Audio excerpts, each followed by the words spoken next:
What's up, everybody? A very happy Wednesday night here on the Refuse to Lose Territory podcast. Brady Farkas with you as always. A reminder, as always, you can follow the show for free on Apple Podcasts, on Spotify, and on YouTube. If you hit follow, subscribe, you are doing us a huge favor, and I appreciate everybody who is doing that, who has done it already, and those of you that will do it in the future. On the written side, I hope that you will continue to follow us over at Mariners Roundtable as well, marinersroundtable.com. Myself and Taryn Kovacs, you'd be doing us a big favor if you hit join on the community there, right on our homepage, hit the word join.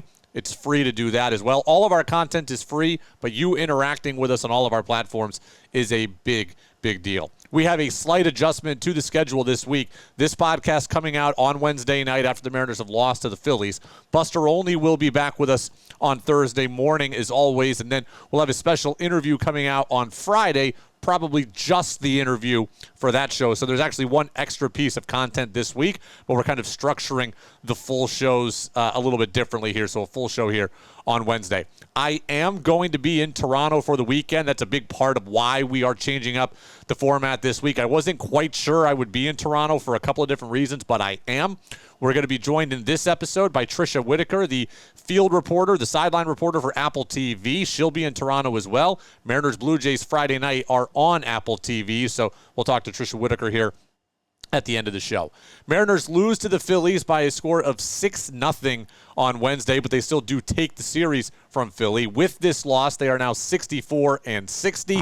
They entered the day at 2.5 games back in the American League West. This episode is finishing up before Astros-Yankees is done, so I do not know where the Mariners will be yet as I record this by the end of the day. At the moment, the Astros and the Yankees are tied at 3-3. The Guardians did win again, meaning the Mariners are now 4 games back in the wild card, and with that, they're really 5 games back because they've lost the season series to Cleveland as well. But without further ado, Lego. 5, 4, 3, 2, 1. And here we go. Again, the Mariners lose to the Phillies 6-0. Jesus Luzardo was dominant. Bryan Woo was knocked around early, gave up 6 runs over 4 innings. But let's not lose sight of this. The Mariners have largely done what we have asked them to do in the month of August.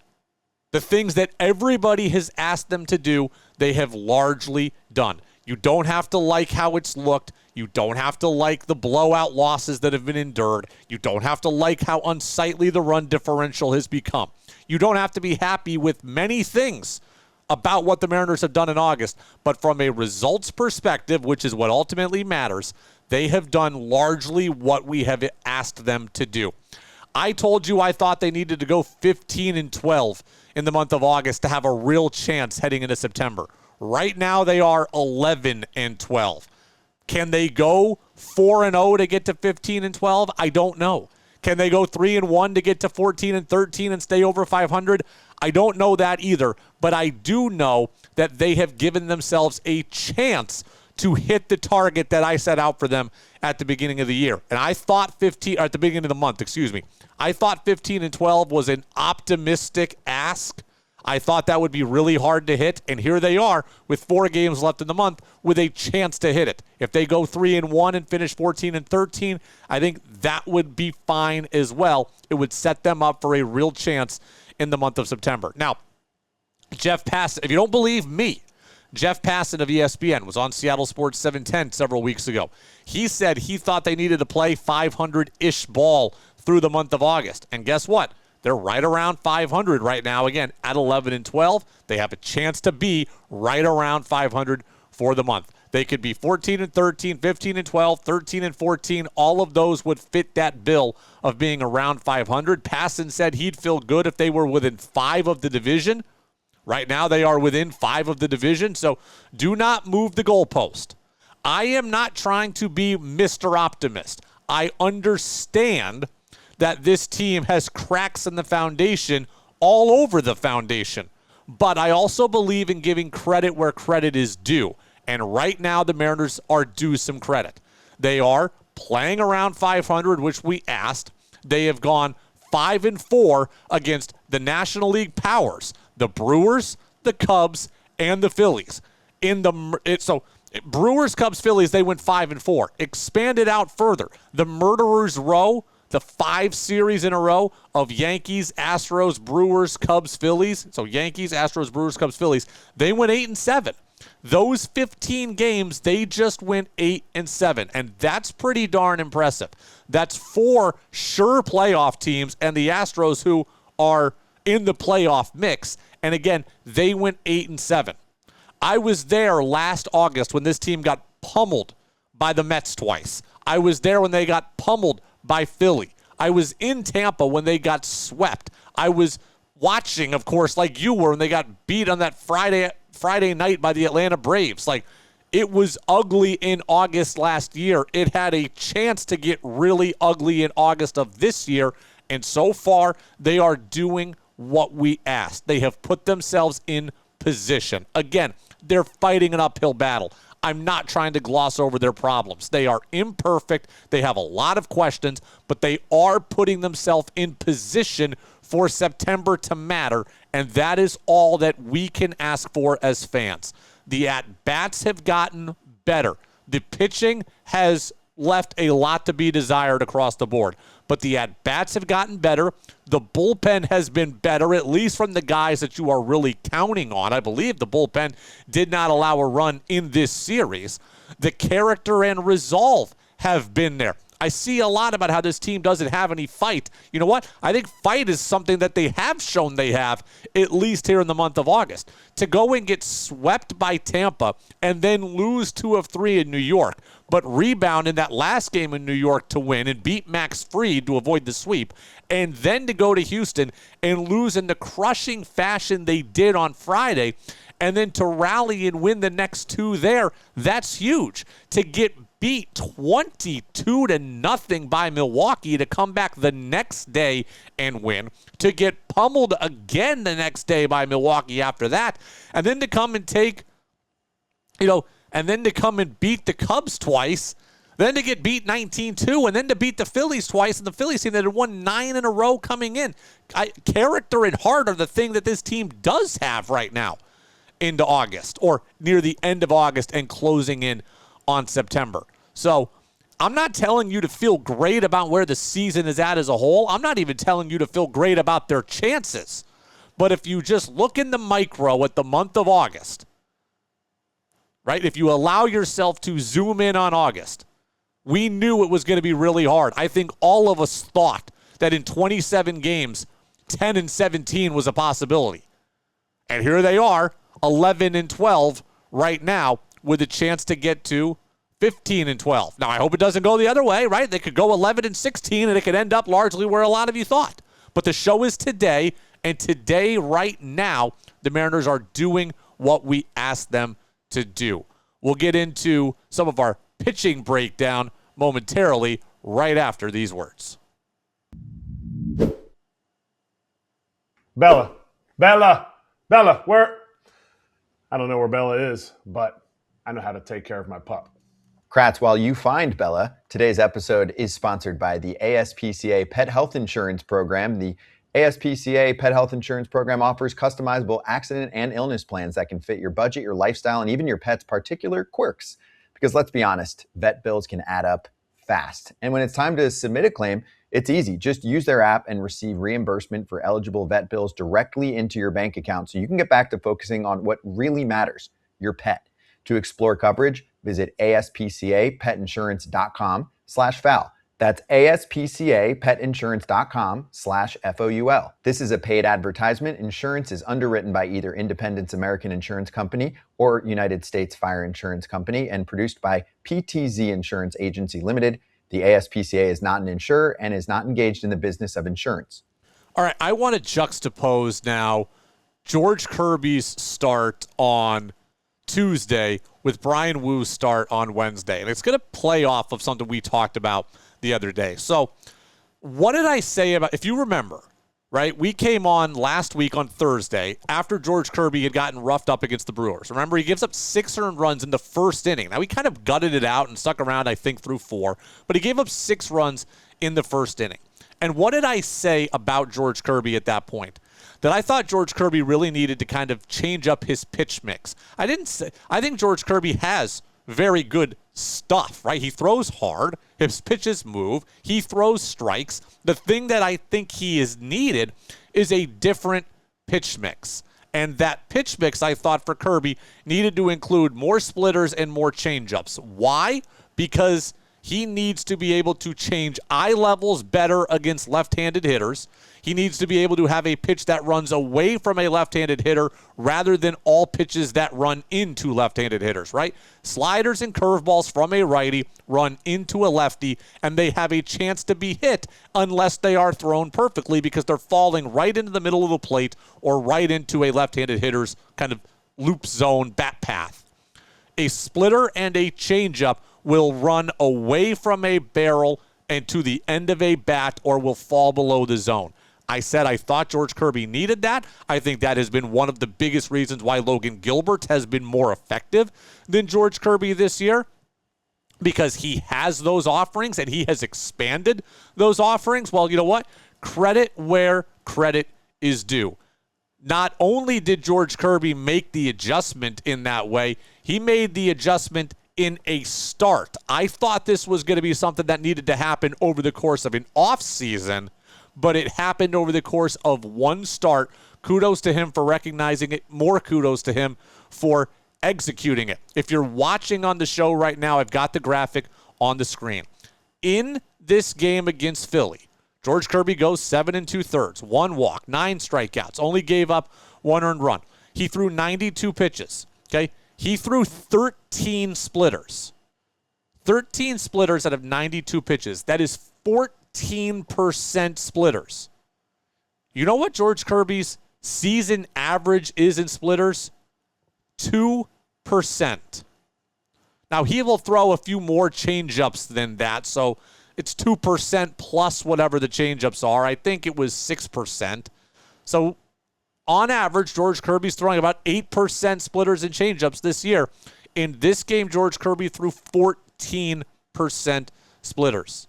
Again, it doesn't sound like a lot, but it accomplishes a lot. And I think it was a huge part of this because, look, this Phillies lineup had what? 5 or 6 lefty regulars in it. Kyle Schwarber, Bryce Harper, Justin Crawford, Bryson Stott. That's 4. Brandon Marsh is 5. I think there's at least one more in there, but it's at least 5 lefties that this lineup. Oh, Luis Arias. So, yeah, between 5 and 6 consistent lefties in this lineup. You were going to need these pitches dropping out of the zone and running away in order to neutralize left-handed hitters. And you know what? It's not always about, as Logan Gilbert has shown us, it's not always about throwing the nastiest splitter ever that causes a swing and miss. That is nice, but can you change a hitter's eye level? Can you change a hitter's timing? Can you change a hitter's comfort level because they're not able to constantly be looking in the same kind of prism of the strike zone? And then if you throw that splitter down, then that has to make your fastball up more effective because, again, you are changing eye levels. Can you take a ball from a hitter's barrel to the end of a hitter's bat? Those are the questions. That is the goal, and that is what George Kirby did. I thought it was a huge adjustment. I thought it was an important adjustment, and kudos to him because he did it on the fly. I'm going to bring up one more graphic here if you are watching. And you're going to notice these are isolated at-bats. Do not take everything I'm saying here as gospel. They are one at-bat over the course of a game, over the course of one game of a season. But they do illustrate points that I'm about to make. If you are watching this, you can see this on the graphic. If you are listening, I will explain it. George Kirby in the 8th inning struck out Kyle Schwarber on 5 pitches. The Mariners clearly had a plan with Kyle Schwarber that they really did believe they could throw fastballs up, well located, and by him. They felt they could do that. Pitch 1 was a 97-mile-an-hour fastball. That was a ball. Pitch 2 was a 97-mile-an-hour fastball in the inner half, up and in, hard to hit, foul. Pitch 3, called strike, 97, up. So we've got 3 pitches so far in this at-bat. Every one of them is up. And then number 4 was a splitter down and off the plate. Cal Raleigh challenged it. It was called a ball. And the ball call was upheld. But the pitch changed speeds. It was about 9 miles an hour slower than the fastballs that preceded it. It changed speeds. It changed eye levels. And then what happened? Pitch 5 is a fastball up, out of the zone, 99 miles an hour. So you're talking about a pitch that is now 11 miles an hour faster than the one that preceded it. You are talking about a splitter that set up that fastball and allowed it to be more effective. That is pitching. And that is what I love about pitching, right? It is the cat and mouse game of it. It is not just go out and throw as hard as you can. It is sequence things well and use this pitch to set up that pitch. And George Kirby in this game, I thought did it really, really well. Props to him. It was the best he looked in a while, and this is kind of evidence of it. Now, let me juxtapose this to Bryan Woo. Bryan Woo also has phenomenal stuff. Like George Kirby, we see Bryan Woo with high velocity, right? He's 97 to 98 consistently, 96 to 98 consistently. His ball moves a ton. He's got a pretty good slider. But what doesn't Bryan Woo have a lot of is a changeup. So if you're asking me what Bryan Woo needs to work on this winter, I think the changeup has to be a bigger part of his arsenal moving forward as well. Again, Bryan Woo's natural stuff is good enough to succeed. It's good. We saw last year being largely fastball dominant. He was great. We've seen him have great starts this year. I'm not saying that Bryan Woo isn't good. I'm not saying that Bryan Woo can't win pitching the way that he's done. But if you are not perfect in your execution, then you have the ability to get hit. And I think adding the changeup to the arsenal more regularly will allow him, as I said, to generate some swing and misses, to get some free strikes, to change velocity, to change eye levels, to change a hitter's sight line. All of that is important. Let me go back to this. Let me go to this at bat. So this was Bryan Woo also against both Kyle Schwarber and against Bryce Harper. Bryan Woo gave up homers to both players. Okay? So let me take you through again if you're watching on the screen. First inning, Bryan Woo throws a 98-mile-an-hour fastball to Bryce Harper, fouled off. Next pitch, he's still in the zone. He goes a little higher, 98 miles an hour, gets hit for a home run.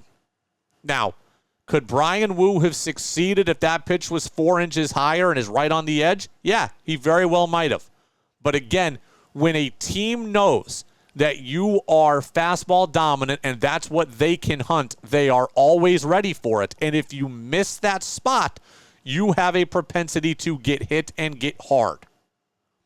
I would like to see Bryan Woo, A, get that pitch more elevated where it's supposed to be, but B, also have something in his back pocket that allows hitters to not just sit on that fastball and know that it is there for them and they're geared up for it.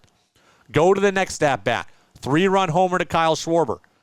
He throws a non-competitive sweeper up, and then he throws 4 consecutive He throws a couple of fastballs again that missed location. Now, to his credit, he tried a sweeper and a curveball, and he missed with both of them. But the fastballs that he threw, again, Kyle Schwarber knows that Woo is fastball sweeper heavy, so he's able to kind of eliminate, he's able to look for the fastball first, and if he sees spin, he can just let it go, and he's not going to chase it. The fastball and the changeup look alike out of the hand when they're thrown well by major leaguers, and therefore they become harder to lay off of, and you see hitters get themselves out more often.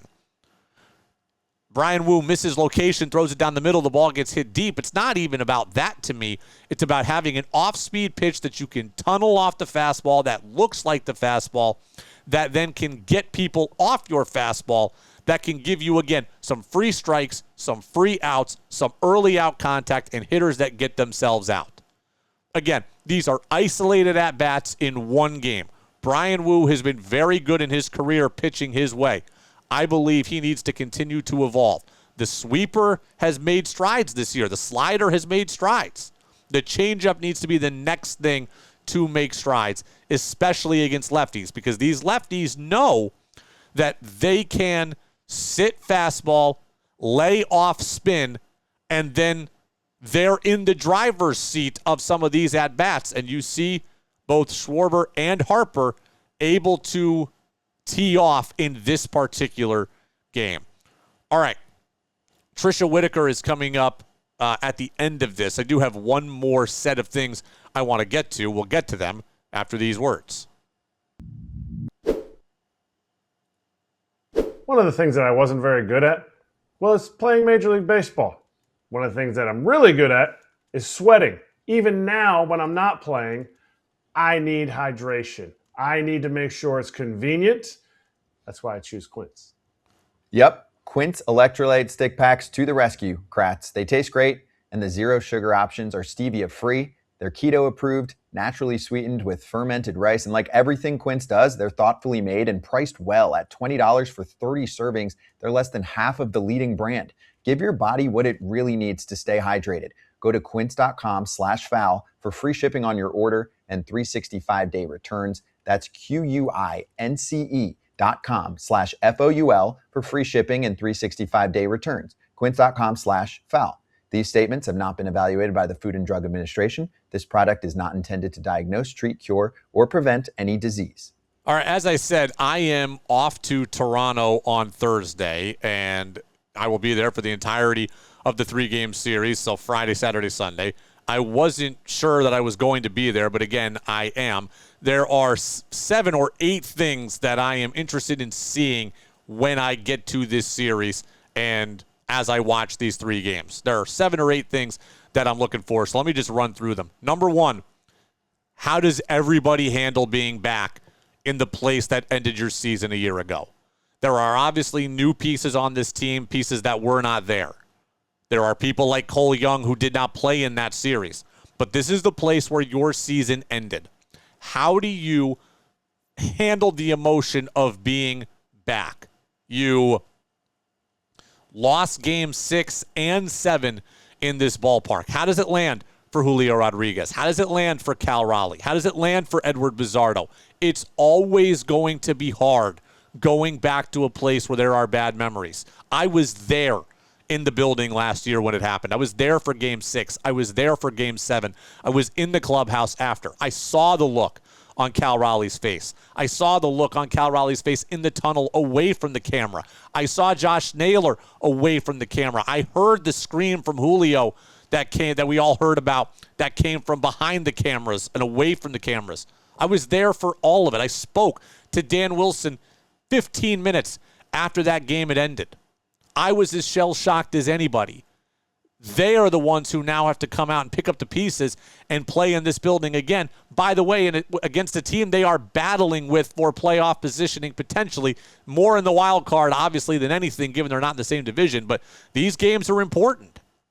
They're really important. And how the Mariners come back and handle what happened last October, they've got to be able to handle it here so they can get to October again. Number 2, what's the rotation going to be? As of now, it's to be determined. I have to imagine it will be Emerson Hancock on Friday night. I have to imagine it will be Cade Anderson on Saturday afternoon. And then on Sunday, I don't know. Is it going to be Bryce Miller, or are the Mariners going to skip him and go to Logan Gilbert and put Bryce Miller in the bullpen? Or give Bryce Miller a day? That is a huge storyline for the Mariners coming into this series, is who's going to pitch and when, and is Bryce Miller going to make his start? As for Cade Anderson, I'm pumped to see him in person. As I told you the other day, I saw him in spring training. The moxie, the skill set, the confidence, the attitude, it is all very real. It is all very apparent. What does it look like now in start 2? Is he able to change speeds in the same way? There was a lot of talk metrically about his fastball. How does that look? This is a lineup that's not as good as the lineup that he just faced. How is he able to attack this lineup? What adjustments are there? Cade Anderson, start 2. I cannot wait to be there in person. Can they handle Dylan Cease? Dylan Cease might win the Cy Young in the American League. Dylan Cease shoved against the Mariners in Seattle. Can they beat him on Friday night? He's going to pitch Friday for Toronto. Can they get to Cease? He's been incredible. He leads the American League in strikeouts. Can they put together enough good at-bats against him? Can they keep limiting Vladimir Guerrero Jr.? Guerrero hasn't homered in this ballpark at Rogers Center in more than a calendar year. He has 7 home runs on the season. He has not homered here in more than a calendar year. Can the Mariners keep a good man down? We'll find out this weekend. How about Brendan Donovan? Is he going to be back over the weekend? I believe he can be back on Saturday from the concussion IL. Will he be on the trip? Will he be there? Will he be ready to play on Saturday itself? I can't wait to find that out also. And then with that, how about the rest of the roster? Who gets sent down? My gut is Patrick Wisdom. What happens when we hit the September 1st and we get the September call-up?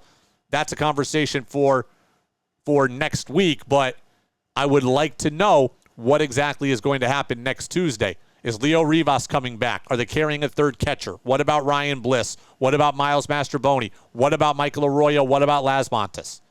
These are the questions that I want answered. And by the way, there's some Mariners that got to get hot because there's some Mariners. Taylor Ward's 0 for his last 17. Cole Young is, I think, 2 for his last 26. We've seen Dom Canzone, though he had a huge hit on Tuesday. I think he's 4 for his last 24, something like that. The Mariners are going to need these guys to get going because they're going to need everybody if they want to do what they want to do this weekend in Toronto. On that note, as I said, I'm going to be in Toronto. Someone else is going to be in Toronto. That's Tricia Whitaker. She is the field reporter and the sideline reporter for Apple TV. The game on Friday night is on Apple TV. Again, Dylan Cease will pitch. I spoke to Tricia Whitaker earlier on Wednesday before the Mariners finished up with the Phillies. I started off by asking her, Tricia, how are you? I'm so good. I'm so excited to have the Mariners and the Blue Jays on Friday on Apple TV. I didn't really think that the wild card race would be this wild, but here we are. I love it. You know, it is interesting because it is a series with playoff implications, but after last year's ALCS, it might not be the playoff implications you were thinking of this late in the year. No, I mean, did anybody? It's weird because I really like when baseball, surprises you. I like when teams that you didn't think were in it are in it, right? But I think the AL wildcard race is just kind of like a scramble at this point. And it's bizarre because when you look at the Mariners and the Blue Jays, it's interesting. They're 2 of the most talented rosters, and they have remarkably underperformed this year, and they have similar problems. Their stars have not performed to the level that they need to, right? Cal Raleigh, Julio Rodriguez, George Springer, Vladimir Guerrero Jr. The correspondence is really, really interesting. You know, I think there would be huge intrigue if both teams were 80-50 in this matchup. But is there something intriguing also about 2 teams that you never know which version is going to show up of from day to day? It feels like 2 7-8 football teams playing in Week 16 with a playoff spot on the line. Yeah, it absolutely does. And I think that's probably been the most frustrating part for both of these teams, right? Especially recently seeing Cal Raleigh kind of get it together at the plate. And I know Julio Rodriguez had a couple bad moments recently, but then he had a couple really, really good moments. So I imagine it's one of the most frustrating seasons for both parties. I was reading an article on Sports Illustrated where Kevin Seitzer, the Mariners hitting coach, was like, this is the most frustrating season of my career, because he's a phenomenal hitting coach. We all know that. And then you look at the lineup and what they're doing, and it's inexplicable to a certain point. So it is bizarre. And I think it's probably been one of the most frustrating seasons on both sides for both of these teams. As you're preparing for the broadcast and kind of re-familiarizing yourself with the Mariners heading into it, and then when you get to Toronto on Friday before the game, what are you hoping to learn? What are you looking to get out of the clubhouse? Is there something you're going in saying, okay, I really want to find out this? I want to find out if Cal Raleigh and Julio Rodriguez have really found something at the plate. That's what I want to find out. And you guys might know that better than I do because you're around the team every day. You talk about the team every day. But I want to know if this is for real, because realistically, when you look at it down the stretch for the Mariners, it's fascinating to me because they have a really, really easy, soft schedule down the stretch. So if Cal Raleigh and Julio Rodriguez can get it together, and if their starting pitching can pitch like we know that they can because they are elite, imagine what they could do. I mean, this could get really, really interesting. So what I'm looking for when I go into the game on Friday, have the Mariners continued their solid to, for the most part, hitting the last few days. Are they going to continue that on Friday? And does this really look like a team that has a run in them throughout September when they do have a soft schedule? That's what I'm looking for. Also, with the Blue Jays, you're looking for Vladimir Guerrero Jr. to finally hit a home run at home. You're looking for him to really do anything at the plate because, gosh, he's one of the most talented players we've ever seen. And it's just been a bizarre year for him. I have theories that maybe he's just tired, right? He went through that World Series run. They lost, and then he did the WBC. And he's only human, right? So those are a couple of things that I'm looking for on Friday. You were around the World Baseball Classic, so Julio, Cal, Vlad, they all played in the WBC. The struggles all kind of coincide. A guy like Randy Rosarena played in the WBC, is having a great year, so it doesn't affect everybody. But, I mean, it certainly is something that impacted guys' preparations, and I think you could probably attest to the fact you've seen a number of players struggle with that dynamic. I think there's a lot to go into it. I don't think saying that the WBC affects everybody is a good blanket statement to make. And I also don't think it's always a good excuse to make because that's not always the case. And I don't think if people are sitting here saying, okay, the WBC is Cal Raleigh's problem or the WBC is Vladimir Guerrero's problem, that's not true. Like, that's just inaccurate. That's too much of a blanket statement. That's not true because you look at some other guys and you're like, okay, they were in the WBC. They're having a great year. So that doesn't make any sense. Could it be a potential contributing factor? Absolutely, it could be for specific guys. Maybe those guys are very routine oriented. And since their spring training got messed up, it affected them. But at the same time, it's also at the end of August. That shouldn't still be affecting you at this point. You should have found a way to handle it. So, I mean, I think it's a factor for some guys to start the season, but it's certainly not the reason that there are things going wrong at the plate for some of these guys. You've been around clubhouses for a number of years. You worked with the Rays on their television side of things before you got to Apple. You know what a good and healthy clubhouse looks like. From your vantage point, what is that look? Because people have wondered about the Mariners clubhouse all season. You mean healthy as in physically healthy, no, or just like camaraderie? Camaraderie, accountability, leadership, all of the intangible things. What's a good clubhouse kind of look and feel like? A good clubhouse has a few different factors. One, it is camaraderie. People don't talk enough about how team chemistry affects a group. If you do not have good team chemistry, if you have a guy who's kind of a cancer on the team or toxic, that's going to affect the entire group. We will never know that as reporters. We might get inklings of it or we might hear whispers of it or whatever, but we will never be able to confirm some of the in-clubhouse stuff that goes on. But I truly, truly, truly believe some of the best teams I've been around, they have the best camaraderie in the clubhouse you've ever seen. They're guys that are going out to dinner together when they're on the road. They're guys who are playing cards together when they're on the team plane.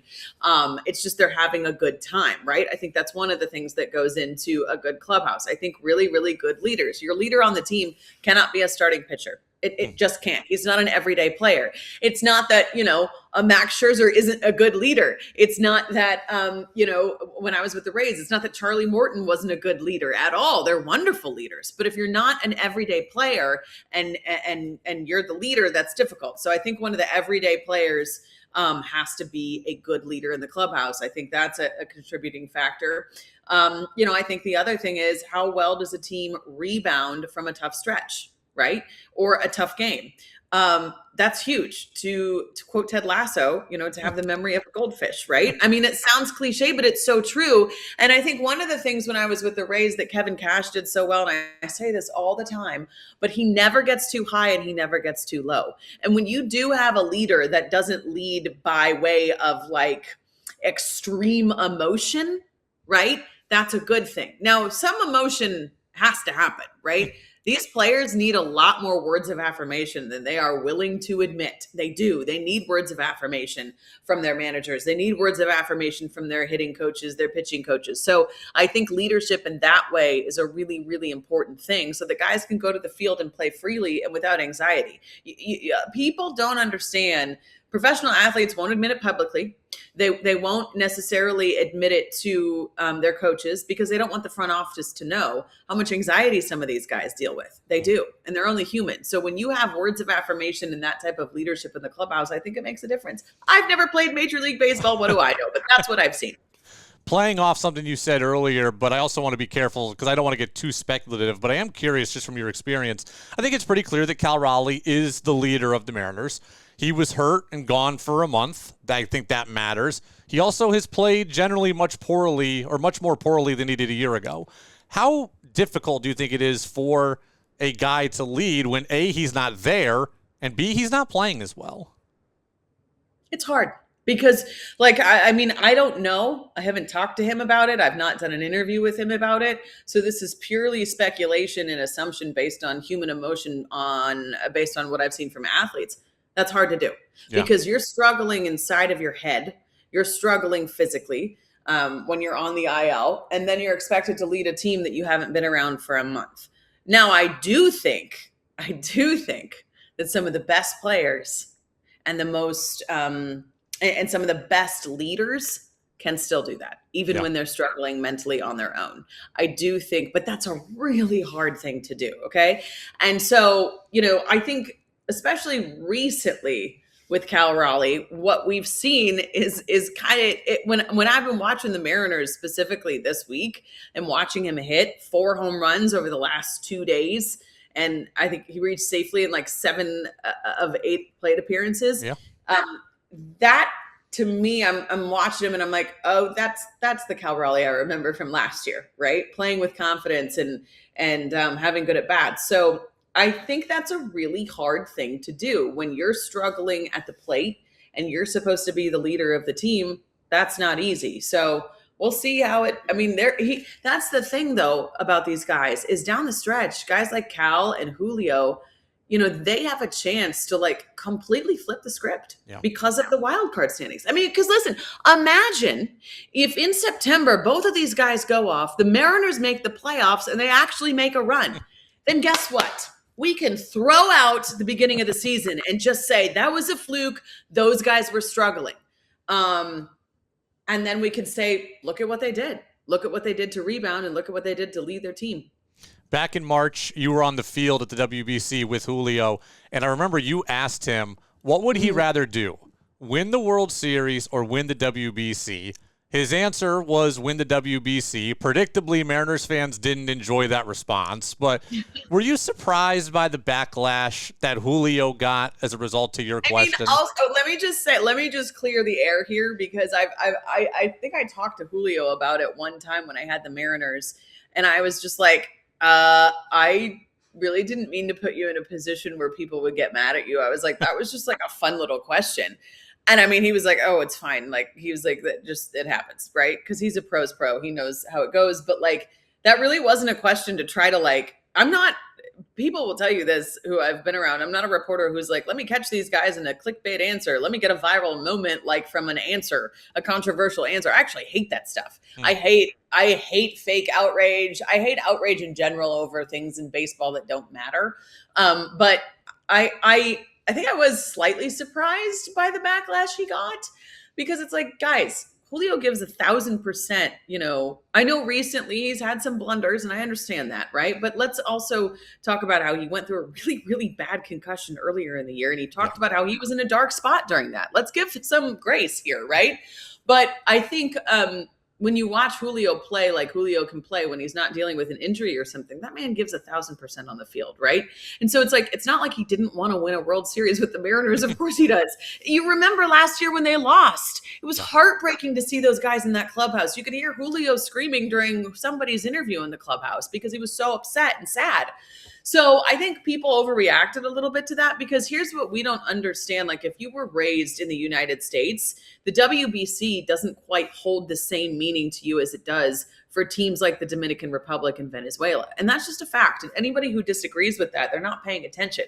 So you have to understand, for Julio Rodriguez and winning the WBC for his country, the Dominican Republic, who he's so passionate about, I mean, that means the world to them. So for anybody to criticize that, I think is tone deaf. It's tone deaf to who Julio is. It's tone deaf to their culture. And it's just tone deaf, because it doesn't mean that he doesn't want to win a World Series with the Mariners. It just means, like, this guy rides or dies with his country. I mean, no matter what team he's on, he's always going to represent the Dominican Republic. Yep. He's not always probably going to be on the Mariners. Maybe, who knows? But like, he's always going to be from the Dominican Republic. So duh, of course that means more to him. You can say, it's like saying to a parent, which child do you love more? You know, that's silly. It's like, okay, well, me and my son got along great when he was a teenager. Me and my daughter got along horribly when she was a teenager, but I still love both of them. It's silly. That was a rant.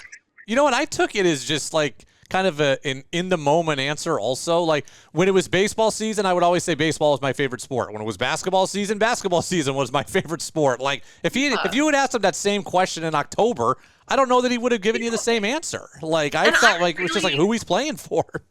I'm actually really glad you asked me that, because like nobody's asked me about that. And that was one of the moments of the WBC that everybody was talking about. And I was like, okay, nobody has asked me to like give my opinion on it or explain the fact that like I wasn't trying to catch Julio in some crazy clickbait answer. Julio's awesome. Like, he's one of my favorite players to cover.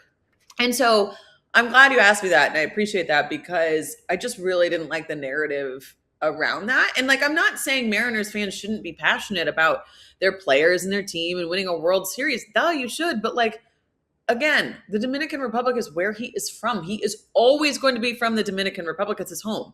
Like, he's from, Seattle. It's different. So yeah, thanks.